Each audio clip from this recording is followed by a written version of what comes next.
पहली एपिसोड की स्टार्टिंग में हम व्यूअर्स माइकल कैनवर्ल्ड को देख पाते हैं जो खुद को फांसी लगाकर मार लेते हैं। मरने से पहले उन्होंने एक नोट लिखा था और उस नोट के ऊपर क्लियरली रिटन था कि इसे 4 नवंबर को रात 10:13 के बाद ही खोला जाए। ये नोट माइकल की माँ के पास था जिनका नाम इनेस कैनवर्ल्ड था और इनेस 4 नवंबर का इंतजार कर रही थी ताकि वो इस नोट को खोल सके। अब दोस्तों अपने पिता के डेथ की वजह से जोनस काफ़ी डिस्टर्ब हो गया था और वो अपनी क्लासेस भी कई दिनों से अटेंड नहीं कर रहा था। इसके अलावा जोनस एक मेंटल थेरेपी भी कर रहा था और कुछ दिनों तक थेरेपी में रहने के बाद he was feeling better. Jonas की माँ हैना का अफेयर अल्रिक निल्सन के साथ चल रहा था और इस अफेयर के बारे में अल्रिक के परिवार वालों को नहीं पता था। सो फाइनली जोनस कई दिनों के बाद स्कूल वापस अटेंड करने जाता है और उसे वहाँ उसका बेस्ट फ्रेंड बार्थोस टाइडमैन वेलकम करता है। अब दोस्तों यहाँ टाइडमैन परिवार का रोल भी इस सीरीज में काफ़ी सिग्निफिकेंट है और उनकी इंट्रोडक्शन हम आगे करेंगे क्योंकि फिलहाल इट्स नॉट दैट इंपॉर्टेंट। तो बार्थोस मार्था नील्सन को डेट कर रहा था और इस सीन में हम व्यूअर्स समझ पाते हैं कि मार्था पहले जोनस की लव इंटरेस्ट थी। एनीवेज इस सीरीज में हम व्यूअर्स को आगे पता चलता है कि शहर में एरिक नाम का बंदा तकरीबन 13 दिन से गायब है और उल्रिक उस बंदे को खोजने का काम कर रहे थे। उल्रिक एक पुलिस ऑफिसर थे और उनके सीनियर ऑफिसर का नाम शार्लेट डॉपलर था। अब अगेन यहाँ डॉपलर फैमिली भी इस सीरीज में काफ़ी इंपॉर्टेंट रोल प्ले करती है, लेकिन इनके बारे में भी हम आगे जानेंगे। तो इस केस पे उल्रिक को तहकीकात करते देख हम व्यूअर्स इस टाउन से जुड़ी कुछ बहुत ही वियर्ड बातें जान पाते हैं। पहली बात ये कि आज से ठीक 33 साल पहले 1986 में उल्रिक का भाई मैड्स भी एकदम अचानक से गायब हुआ था और प्रेजेंट में एरिक के गायब होने पे उल्रिक की माँ जेन का कहना था कि आज 33 साल बाद सब कुछ फिर से रिपीट हो रहा है। मीनवाइल हम व्यूअर्स गायब एरिक को एक ब्लू रूम में देखते हैं जहां वो सोने की कोशिश कर रहा था और इस रूम में काफ़ी लाउड म्यूजिक बज रही थी। तो यहाँ सीन चेंज होती है और हम व्यूअर्स वापस से स्कूल किड्स को देखते हैं जहाँ ये बच्चे कुछ ड्रग्स के बारे में बातें कर रहे थे। बातों बातों में हमें पता चलता है कि गायब होने से पहले एरिक ने विंडन केव्स के पास कुछ ड्रग्स छुपाया था और ये बच्चे उसी ड्रग्स को रात में वापस लाने का प्लान बना रहे थे। प्लान के मुताबिक आज रात स्कूल में पेरेंट्स टीचर मीटिंग होगी बिकॉज ऑफ एरिक्स डिसअपियरेंस और उसी वक्त ये बच्चे विंडन केव्स के पास जाकर ड्रग्स चुरा लेंगे। इस ड्रग्स चोरी के गैंग में उल्रिक के तीनों बच्चे मैग्नस, मार्था और मिकेल थे और इन तीनों के अलावा इनके साथ जोनस और बार्थोस भी था। तो जब ये लोग केव्स के पास पहुंचते हैं तो उन्हें वहां फ्रांसिस्का डॉपलर मिलती है जिसने पहले से ही इस ड्रग्स को ढूंढ लिया था। फ्रांसिस्का शॉर्ले डॉपलर की बेटी थी और अगर आपको याद हो तो शॉर्ले एक पुलिस ऑफिसर है जो कि उल्रिक की सीनियर है। अब ऑब्वियसली इन बच्चों के बीच ड्रग्स को लेकर जोरों से बहस होने लगती है और तभी अचानक उन्हें वहां केव के अंदर से एक जोरों की आवाज़ सुनाई देती है। इस आवाज़ के बाद इन बच्चों के टॉर्च लाइट्स फ्लिकर होने लगते हैं और इन घटनाओं से डर के ये बच्चे वहां से भागना शुरू करते हैं। दूसरी तरफ हम व्यूअर्स एक बूढ़े इंसान को देखते हैं और ये बंदा पेरेंट्स टीचर मीटिंग को इंटरप्ट करता है।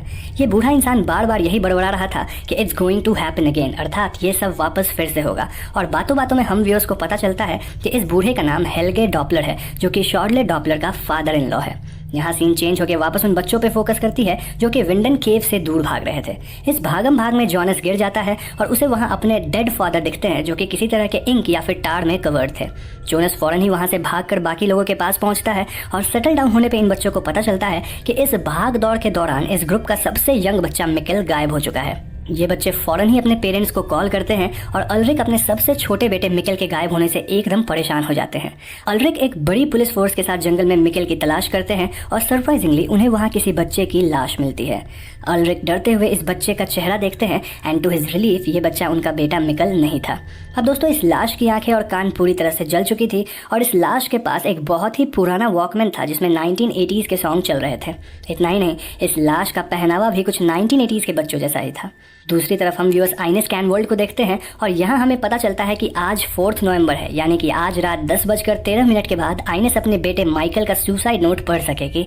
समय होते ही इनेस फौरन ही इस नोट को पढ़ती है और इस नोट को पढ़ने के बाद हम व्यूअर्स उन्हें रोते हुए देख पाते हैं।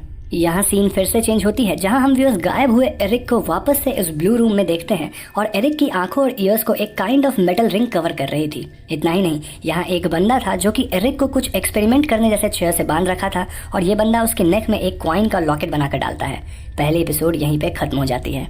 अब दोस्तों इससे पहले हम दूसरे एपिसोड के बारे में बातें करें, मैं आपको डॉपलर्स और टाइडमैन्स फैमिली के इंट्रोडक्शन देना चाहूँगा। तो डॉपलर फैमिली के सबसे एल्डर मेंबर का नाम है हेल्गे डॉपलर और हेल्गे के बेटे का नाम पीटर डॉपलर है।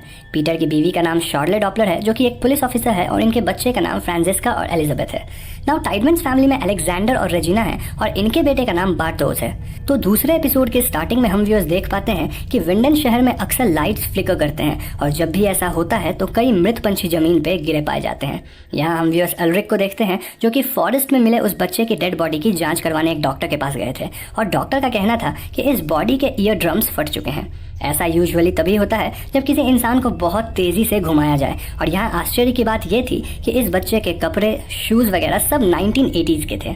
इस बॉडी के नेक से एक कॉइन बंधी हुई थी जो कि 1986 की थी, और ये बातें बहुत ही वियर्ड और कंफ्यूजिंग थी। इन घटनाओं के दौरान हम व्यूअर्स दो लोगों को अजीब बिहेव करते देखते हैं। पहला इंसान था पीटर डॉपलर, और उन्हें देखकर ऐसा लग रहा था मानो वो अपनी पत्नी शॉर्ले से कुछ छुपा रहे हैं। दूसरे इंसान का नाम था ट्रॉन्टे नील्सन, जो कि अल्रिक निल्सन के डैड थे, और वो उस एग्जैक्ट टाइम पे घर पे नहीं थे जिस टाइम पे मिकल गायब हुआ था।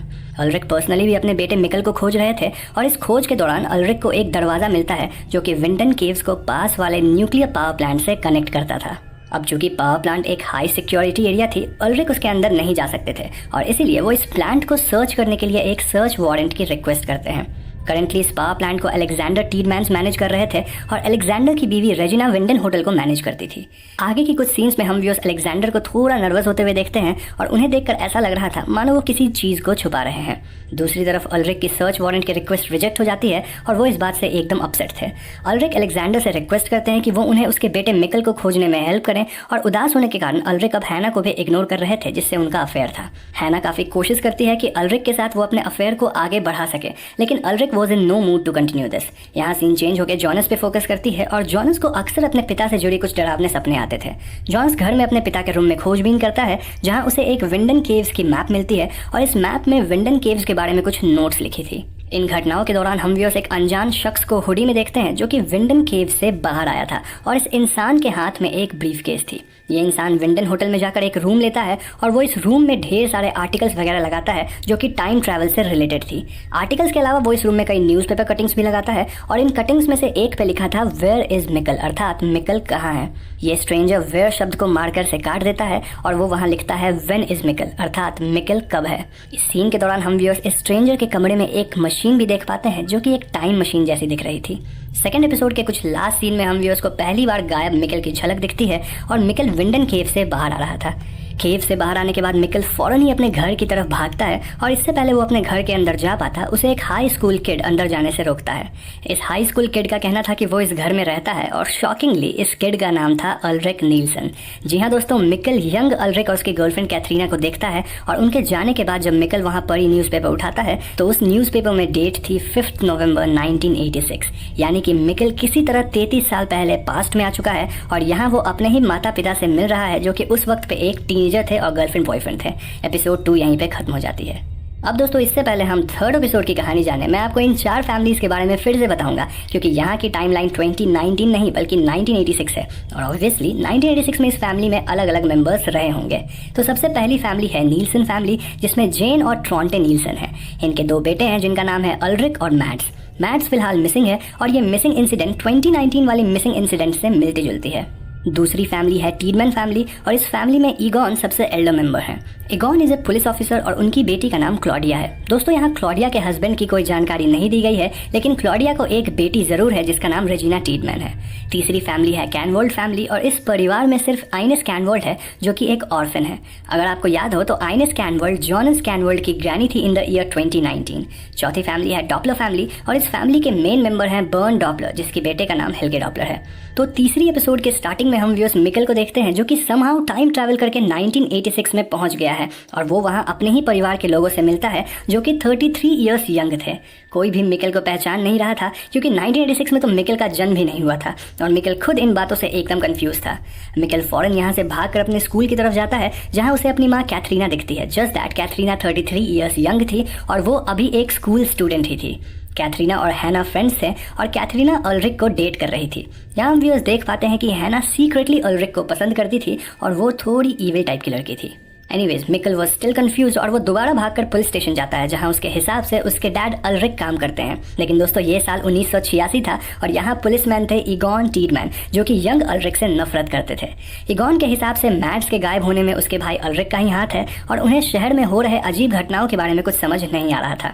यहाँ हम व्यूअर्स 1986 में हुए कुछ इंसिडेंट्स को देख पाते हैं जो कि थोड़ी अजीब थी, जैसे कि एक फील्ड में 33 शीप्स एक साथ मारे गए थे due to cardiac arrest. Investigation करने पे पता लगता है कि इन सारे शीप्स की ईयर ड्रम्स फटी हुई थी। इसके अलावा 1986 में भी लाइट्स फ्लिकर हो रही थी और आसमान से कई मृत पंछी जमीन पे गिर रहे थे। दूसरी तरफ हम क्लॉडिया टीडमैन को देखते हैं, जो कि ईगॉन की बेटी थी और क्लॉडिया न्यूक्लियर पावर प्लांट की न्यू बॉस थी। क्लॉडिया एक बहुत ही स्मार्ट और कॉन्फिडेंट लड़की थी, लेकिन क्लॉडिया की बेटी रेजिना हमेशा स्केयर्ड और डिप्रेस दिखती थी। Anyways, coming back to the story, Mikkel police station में ईगॉन को बोलता है कि अल्रिक उसके पिता हैं और ईगॉन को लगता है कि ये कोई प्रैंक है जो कि अल्रिक ने उस पर प्ले किया है। अब चूंकि मिकल थोड़ा चोटिल था, ईगॉन हॉस्पिटल कॉल करते हैं ताकि मिकल का ख्याल रखा जा सके और वो खुद अल्रिक को डांटने के लिए जाते हैं। अब दोस्तों, हॉस्पिटल में आइनेस कैनवर्ल्ड एक नर्स थी जिसकी अपनी खुद की फैमिली नहीं थी। आइनेस मिकल को ट्रीटमेंट देती है और वो उससे उसकी फैमिली के बारे में पूछती है, लेकिन मिकल आइनेस के सवालों का कोई जवाब नहीं दे रहा था। मिकल शायद एकदम शॉक्ड स्टेट में था और वो फाइनली बोलता है कि वो फ्यूचर से आया है। अब ऑब्वियसली आइनेस को ये बात अजीब लगती है और वो इस बात को हल्के में लेती है।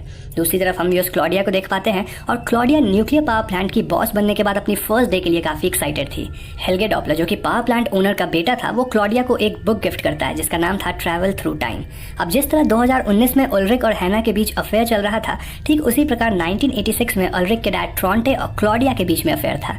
तो काम करते वक्त क्लॉडिया पावर प्लांट्स के रिपोर्ट में कुछ ढूंढ निकालती है विच वॉज क्वाइट शॉकिंग, और वो ये बात power plant owner burn Doppler से डिस्कस करती है। बर्न का कहना था कि क्लॉडिया को ये बात सबसे छुपानी होगी और वो क्लॉडिया को एक अनजान लोकेशन की तरफ डायरेक्ट करते हैं जहां थाउजेंड्स ऑफ बैरल्स थे। अब दोस्तों, इस सीरीज के सीजन 1 में इस बैरल्स के बारे में कुछ बताया नहीं गया है, लेकिन मेरा मानना है कि इन बैरल्स में न्यूक्लियर पावर प्लांट का न्यूक्लियर वेस्ट है और इस वेस्ट के बारे में टाउन के लोगों को कुछ पता नहीं है। यहाँ सीन चेंज होकर वापस हॉस्पिटल की तरफ आती है, जहाँ हम व्यूअर्स मिकल को हॉस्पिटल से भागते हुए देख पाते हैं। मिकल यहाँ से भागकर वापस केव्स की ओर जाता है क्योंकि उसे अपने रियल घर जाना था, लेकिन मिकल यहाँ ठोकर खा के गिर जाता है। दूसरी तरफ 2019 में अल्रिक अपने बेटे मिकल को सेम केव में खोज रहे थे और वो पावर प्लांट की डोर को तोड़ रहे थे। इस सीन में हम व्यूअर्स मिकल एंड अल्रिक दोनों को देख पाते हैं जो कि ऑलमोस्ट सेम जगह पे ही थे, जस्ट दैट मिकल 1986 में था एंड अल्रिक 2019 में थे।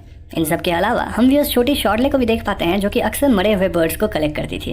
थर्ड एपिसोड के लास्ट में हम व्यूअर्स एक साइंटिस्ट को देख पाते हैं जो कि किसी मशीन पे काम कर रहा था और ये मशीन ठीक वैसी ही दिख रही थी जैसा हमने 2019 वाले टाइमलाइन में एक स्ट्रेंजर के रूम में देखा था। देयर इज अ पॉसिबिलिटी कि ये एक टाइम मशीन थी। एपिसोड 3 यहीं पे खत्म हो जाती है। तो दोस्तों, अगर हम डार्क सीरीज के फर्स्ट 3 एपिसोड्स को समराइज करते हैं तो यहाँ हमें डिफरेंट फैमिलीज और कैरेक्टर्स के बारे में बताया गया है। ये कैरेक्टर्स 2019 और 1986 के टाइमलाइन में प्रेजेंट है और जो कुछ भी 1986 में हुआ था वही सेम आज 2019 में रिपीट हो रहा है। फॉर एग्जाम्पल, 1986 में मैड्स गायब हुआ था और 2019 में मिकल गायब हुआ। 1986 में ट्रॉन्टे का क्लॉडिया के साथ अफेयर था और 2019 में अल्रिक का हैना के साथ। 2019 में एक लाश मिली जो कि 1986 के बच्चे की थी और 1986 में मिकल पहुंच गया जो कि 2019 से था। It was all like a deja vu. तो हमारे मन में इन 3 एपिसोड्स को डिस्कस करके कई सवाल आते हैं, जैसे कि 2019 में हमने किस 1986 के बच्चे की लाश मिली, मिकल एक केव के थ्रू टाइम ट्रैवल कैसे कर पाया और क्या वो कभी वापस आ पाएगा। अगर मिकल वापस नहीं आ पाया तो क्या 2019 में छोटे मिकल के अलावा कोई बड़ा मिकल भी था who is now grown up? क्या विंडन केव्स के अंदर किसी तरह का टाइम होल है जिससे कोई भी 33 साल पुरानी टाइमलाइन में पहुंच सकता है? या फिर इन सब के पीछे पावर प्लांट के लोगों का हाथ है?